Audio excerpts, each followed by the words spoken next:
തിരുവനന്തപുരത്തെ വളരെ പ്രശസ്തമായ 500-ലധികം വർഷത്തെ ചരിത്രമുള്ള ജാതിമത ഭേദമന്യേ ലക്ഷക്കണക്കിന് ആളുകൾ എത്തുന്ന വെട്ടുകാട് മാദ്രെ ദേ ദേവൂസ് പള്ളിയും അതിനോട് ചേർന്നുള്ള മനോഹരമായ വെട്ടുകാട് ബീച്ചും. മാദ്രെ ദേ ദേവൂസ് എന്ന പോർച്ചുഗീസ് വാക്കിനർത്ഥം ദൈവത്തിന്റെ അമ്മ എന്നാണ്. 16-ാം നൂറ്റാണ്ടിൽ വിശുദ്ധ ഫ്രാൻസിസ് സേവിയർ ഈ തീരം സന്ദർശിച്ചതോടെയാണ് ഇവിടത്തെ ചരിത്രം മാറുന്നത്. നിങ്ങൾ ഈ കാണുന്ന വലിയ പള്ളി 1937-ൽ നിർമ്മിച്ചതാണ്.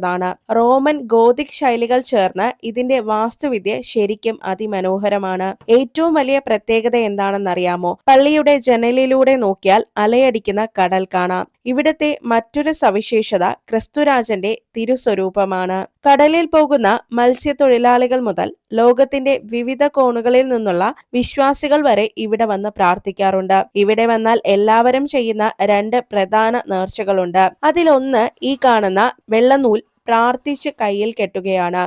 ആഗ്രഹ സാഫല്യത്തിനും രോഗശാന്തിക്കുമായി ജാതിമത ഭേദമന്യേ എല്ലാവരും ഇത് ചെയ്യാറുണ്ട്.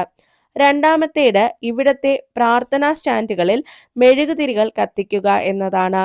പള്ളിയിലെ പ്രാർത്ഥനയ്ക്ക് ശേഷം തൊട്ടടുത്തുള്ള വെട്ടുകാട് ബീച്ചിലേക്ക് വരാം. വൈകുന്നേരങ്ങളിൽ കുടുംബത്തിനോടൊപ്പം വന്നിരിക്കാനും സൂര്യാസ്തമയം കാണാനുമൊക്കെ എന്ത് രസമാണെന്നോ. ഇതുവരെയും നിങ്ങൾ ഇവിടെ വന്നിട്ടില്ലെങ്കിൽ തീർച്ചയായും വരേണ്ട ഒരു സ്ഥലം തന്നെയാണ് വെട്ടുകാട്.